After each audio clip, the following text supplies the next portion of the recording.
There was a problem. They were planning to follow the road up to the mountain pass and then over it, getting as far away from the scene of the massacre as they could before the night came. However, the road was no more.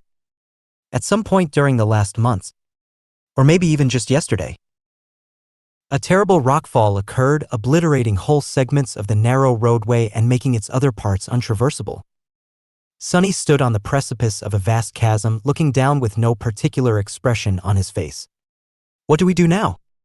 Scholar's voice was muffled by the collar of his scavenged fur cloak. His follower, Shifty, angrily looked around. His gaze stopped at Sonny, a suitable victim to vent his frustration. I'll tell you what we need to do. Get rid of some dead weight. He had Sonny's fine boots and turned to Hero. Listen, your lordship. The boy is too weak.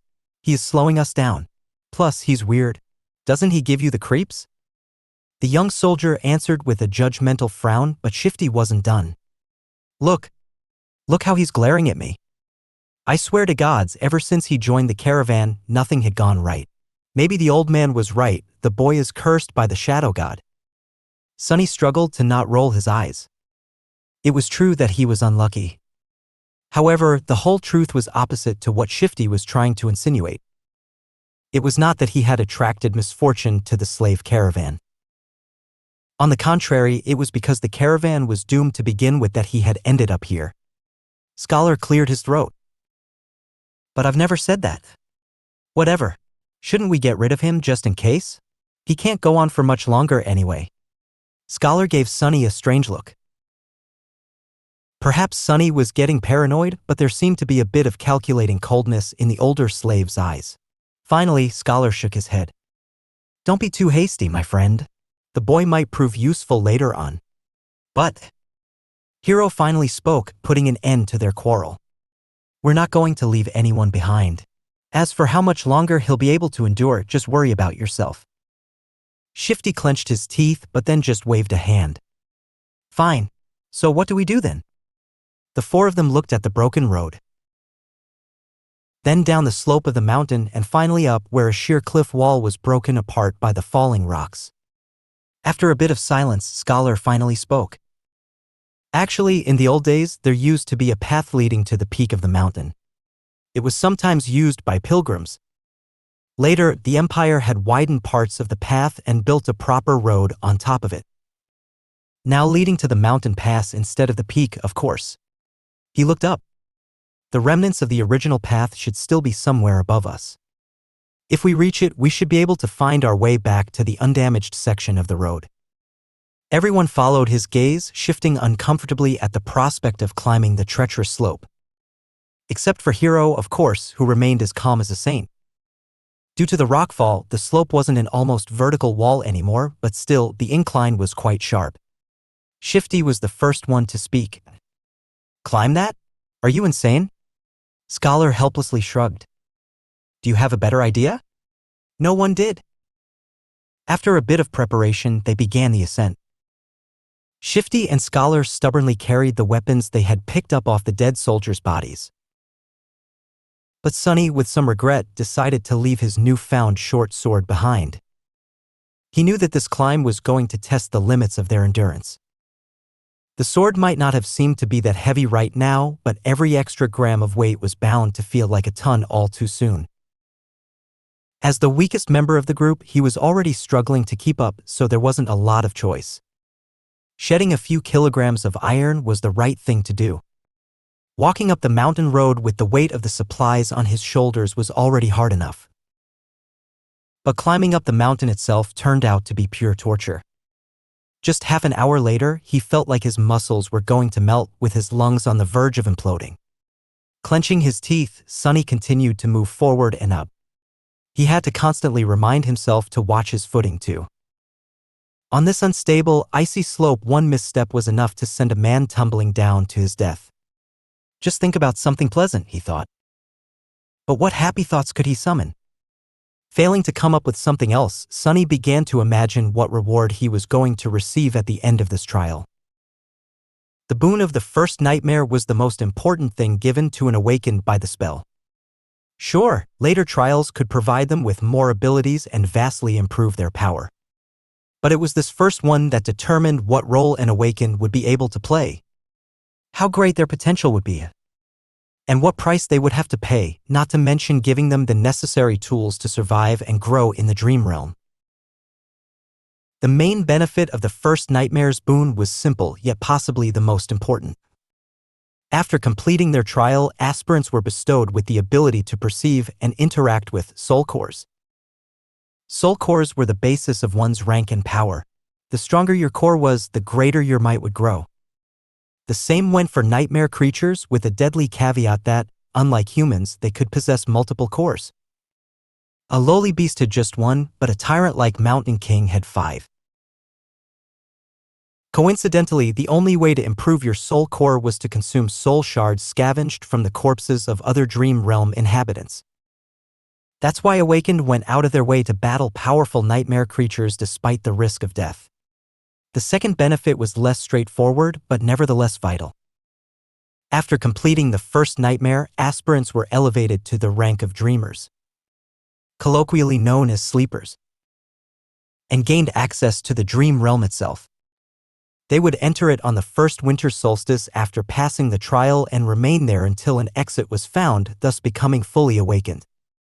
That time between finishing the first nightmare and entering the dream realm was very important, as it was the last chance to train and prepare yourself a person would receive. In Sunny's case, that time was only about a month, which was as bad as it gets. And then there was the final benefit unique to every aspirant passing the trial, the first aspect ability. This was the magic power that elevated Awakened above mundane humans. Aspect abilities were diverse, unique, and powerful. Some could be categorized into types E, like combat, sorcery, and utility, but some were simply beyond imagination. Armed with the power of their abilities, Awakened had been able to save the world from the flood of nightmare creatures. However, that power came with a catch. With their first ability, every Awakened also received a flaw, sometimes called the counter. These flaws were as diverse as abilities, ranging from comparatively harmless to crippling, or, in some cases, even fatal. I wonder what type of ability a temple slave would get, Sunny thought, not too optimistic about his prospects. The choice of flaws, on the other hand, seems to be almost limitless. Let's hope my aspect will evolve at the end of this fiasco. Or, even better, change completely. If the aspirant performed especially well, there was a chance of his given aspect going through an early evolution. Aspects, just like soul cores, had ranks based on potential power and rarity. The lowest rank was called dormant, followed by awakened, ascended, transcendent, supreme, sacred, and divine. Although no one has ever seen the last one. With the amount of crap it had put me through, the spell, if it has any conscience, has to give me at least an awakened aspect. Right? Or maybe even an ascended one. Finally, there was a tiny possibility of receiving a true name. Something like an honorary title bestowed by the spell to its favored awakened. The name itself had no benefit, but every famous awakened seemed to have one. It was considered to be the highest mark of excellence. However, the number of people who had managed to get a true name during their first nightmare was so small that Sunny didn't even bother thinking about it. Who needs excellence? Give me power. He cursed, feeling that this attempt at wishful thinking had only made him more depressed and angry. Maybe I'm allergic to dreaming. An allergy like that would be truly ironic, considering that he was destined to spend half of his remaining life in the dream realm. If he even survives long enough to get there, that is. However, Sunny's mental escapade was not completely useless. Looking up from the slippery rocks under his feet, he noticed that the sun was already considerably lower. Come to think of it, the air also seemed to be much colder. At least it helped me pass the time, Sunny thought. The night was approaching. By the time they decided to stop, Sunny was on the verge of fainting. After hours and hours of traversing the rough mountain slope, his body was almost at its limit. However, to everyone's surprise, Shifty seemed to be doing even worse than him. The roguish slave's eyes were muddy and unfocused, aimlessly wandering around. His breath was ragged and shallow, as though something was exerting pressure on his lungs. He looked feverish and unwell. As soon as Hero found a suitable place for a camp, Shifty simply collapsed on the ground. The most unnerving part about all of this was the lack of angry cursing that they had already gotten used to. The slave lay silent and motionless, with only movements of his chest betraying that he was still alive. Several moments later, he uncorked his flagon with a shaky hand and greedily drank a few large gulps. "Conserve your water," Hero said, a hint of concern somehow finding its way into his usually stoic voice. Disregarding these words, Shifty drank more, emptying the flagon completely. Scholar didn't look much better than him. The arduous climb took a heavy toll on the older slave. Despite the unbearable cold, he was sweaty with bloodshot eyes and a grim expression on his face. Being the weakest of the three, Sunny had somehow managed to endure the best. "Can't we just melt the snow once there's no more water?" Hero gave Scholar a complicated look. "There might come a time when we won't be able to make a fire as to not attract unwanted attention." No one commented, knowing perfectly well whose attention they had to avoid. The memory of Mountain King's horror was still fresh in their minds. Luckily, today Hero had managed to find a natural alcove in the mountain wall, perched precariously behind a narrow ledge. The fire was well hidden by the rocks, allowing them to enjoy its warmth without the fear of being noticed. No one was in the mood to talk, so they just roasted slices of oxen meat above the flames and ate in silence. By the time the skies had turned completely black, Shifty and Scholar were already asleep, lost in the thrall of their own nightmares. Hero took out his sword and moved to the edge of the rock outcropping. "Try to rest as well. I'll take the first watch." Sunny gave him a nod and lay down near the fire, dead tired. Falling asleep inside a dream was a new experience for him, but unexpectedly it turned out to be quite mundane. As soon as his head touched the ground, his consciousness slipped into darkness. After what felt like only a second, someone had gently shaken him awake. Groggy and disoriented, Sunny blinked a few times, finally noticing Hero hovering above him. These two didn't look too well, so it's better to give them some time to recover. Don't let the flames go out and wake us up once the sun starts to rise. Or if the beast appears. Sunny silently rose and changed places with Hero, who added a couple of logs into the fire and was soon fast asleep. For a few hours, he was on his own. The skies were black, with dim stars and a sharp crescent of the newborn moon. However, its light was not enough to pierce the darkness that enveloped the mountain. Only Sunny's eyes seemed to be able to do so. He sat quietly, looking down the way they came. Despite the fact that they had managed to climb quite high during the previous day, he could still see the distant ribbon of the road.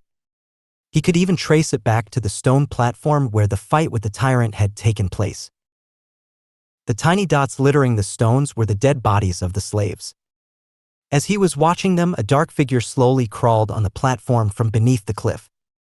It stayed motionless for a while and then moved forward, scraping its claws against the ground. Every time a claw hit one of the bodies, the tyrant would grab and bring it to its maw. The wind brought the muffled sounds of crunching bones to Sunny's ears. He flinched, accidentally pushing a small rock off the ledge. It fell, hit the slope, and then rolled down, causing a few more to follow. The noise of these falling rocks sounded like thunder in the silent night. Far below, the tyrant suddenly turned its head, looking directly at Sunny. Sunny froze, petrified. He was scared to make even the tiniest sound. For a while, he even forgot to breathe. The tyrant was staring directly at him, not doing anything. A few torturous seconds passed, each feeling like an eternity. Then the tyrant calmly turned away and continued to devour dead slaves as though he had not seen Sunny at all. "It's blind," Sunny suddenly understood. He inhaled, watching Mountain King with widened eyes. It was true. The creature could not see. Looking back at everything that had happened earlier, he grew more and more certain of his guess. Those milky, expressionless eyes. Come to think of it, he never saw the tyrant moving them at all. And back when Sunny was pushing the wagon off the cliff, the tyrant only reacted after the wagons had started to fall, scraping loudly against the rocks. Of course, it was all making sense now. At the break of dawn, Sunny had woken the others up. Hero had hoped that a full night's rest would do Shifty and Scholar some good, but his hopes were crushed. Somehow, the two slaves looked even worse than before. It was as though yesterday's climb had overstrained Scholar too much. However, Shifty's condition could not be explained by simple overexertion. He was deadly pale and shaky with half-conscious eyes and a lost look on his face. What's wrong with him? Scholar, who himself was not doing very well, helplessly shook his head. It might be the mountain sickness. It affects different people differently. His voice sounded raspy and weak. I'm fine, assholes. Get out of my face. Shifty had trouble forming full sentences but still insisted that he was all right. Hero frowned and then took most of the supplies the defiant slave was supposed to carry before adding them to his own load. After hesitating a little, he gave some to Sunny too.